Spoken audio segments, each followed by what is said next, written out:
নমস্কার বন্ধুরা, কৃষ্ণপক্ষের চতুর্দশী তিথিতে অনুষ্ঠিত হয় ভূত চতুর্দশী। পশ্চিম ও দক্ষিণ ভারতে এটি নরক চতুর্দশী নামেও পরিচিত। হিন্দু শাস্ত্র মতে এই দিন ভগবান শ্রীকৃষ্ণ ও সত্যভামা নরকাসুরকে বধ করেছিলেন। বিশেষ এই দিনটিতে বেশ কিছু নিয়ম মেনে চলার বিধান রয়েছে শাস্ত্রে। আজকের এই ভিডিও থেকে আপনারা জানতে পারবেন 2025 সালের ভূত চতুর্দশীর পূর্ণাঙ্গ সময়সূচি, ভূত চতুর্দশীর গুরুত্ব, এই দিন কেন খাওয়া হয় 14 শাক ও জ্বালানো হয় 14 প্রদীপ, 14 প্রদীপ জ্বালানোর শুভক্ষণ, সৌভাগ্য বৃদ্ধিতে বাড়ির কোন কোন স্থানে জ্বালবেন 14 প্রদীপ। চলুন বন্ধুরা, এই সকল গুরুত্বপূর্ণ বিষয়গুলো এবার আমরা জেনে নেব। ভূত চতুর্দশী বা নরক চতুর্দশীর চতুর্দশী তিথি শুরু হবে ইংরাজির 19শে অক্টোবর 2025 সাল, বাংলার পহেলা কার্তিক 1432 বঙ্গাব্দ রবিবার দুপুর 1:54। চতুর্দশী তিথি থাকবে ইংরাজির 20 অক্টোবর 2025 সাল, বাংলার 2রা কার্তিক 1432 বঙ্গাব্দ সোমবার দুপুর 2:57 পর্যন্ত। এবছর ভূত চতুর্দশী বা নরক চতুর্দশী অনুষ্ঠিত হবে ইংরাজির 19শে অক্টোবর, বাংলার পহেলা কার্তিক রবিবার। 14 প্রদীপ জ্বালানোর শুভ সময় থাকবে ইংরাজির 19শে অক্টোবর, বাংলার পহেলা কার্তিক রবিবার সন্ধে 5টা 5 থেকে সন্ধে 6টা 41 পর্যন্ত।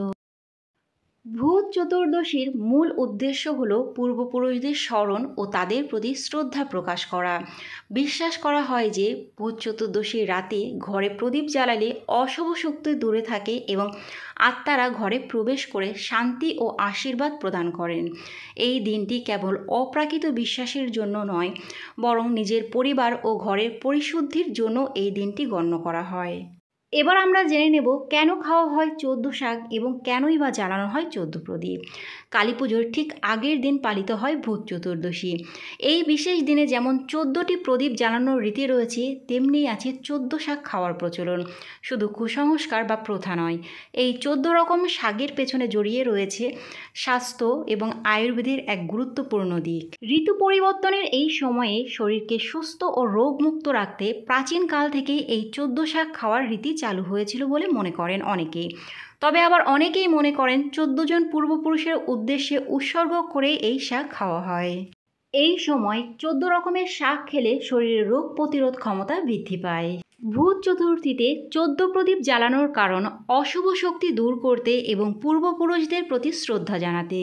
লোকবিশ্বাস অনুযায়ী অমাবস্যার ঠিক আগের রাতেই কৃষ্ণপক্ষের চতুর্দশীতে পূর্বপুরুষদের আত্মা পৃথিবীতে ফিরে আসেন তাদের সন্তান ও পরিবারের আত্মীয় স্বজনদের আশীর্বাদ দিতে। এই কারণেই তাদের শ্রদ্ধা জানাতে 14 প্রদীপ জ্বালানোর প্রথা রয়েছে।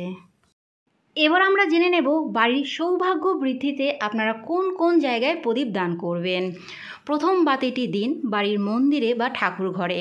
দ্বিতীয় বাতি রাখুন ঠাকুরের সামনে বা মা লক্ষ্মীর কাছে। তৃতীয় বাতি রাখুন তুলসী গাছের সামনে। চতুর্থ, পঞ্চম, ষষ্ঠ, সপ্তম এই বাতিগুলো রাখুন বাড়ির উত্তর, দক্ষিণ, পূর্ব, পশ্চিমে। অষ্টম বাতি রাখুন বাড়ির প্রধান প্রবেশদ্বারের সামনে। নবম বাতিটি রাখুন বাড়ির কাছাকাছি কোনো অশ্বত্থ গাছের নিচে। যদি বাড়ির কাছাকাছি কোনো অশ্বত্থ গাছ না থাকে তাহলে বাড়ির আশেপাশে কোনো বড় গাছ থাকলে তার নিচেই রাখুন। দশম বাতি রাখুন বাড়ির বাথরুম অর্থাৎ শৌচাগারের সামনে। একাদশ বাতি রাখুন বাড়ির ছাদে বা ব্যালকনিতে। দ্বাদশ বাতি রাখুন বাড়ির কোনো একটা জানালায়।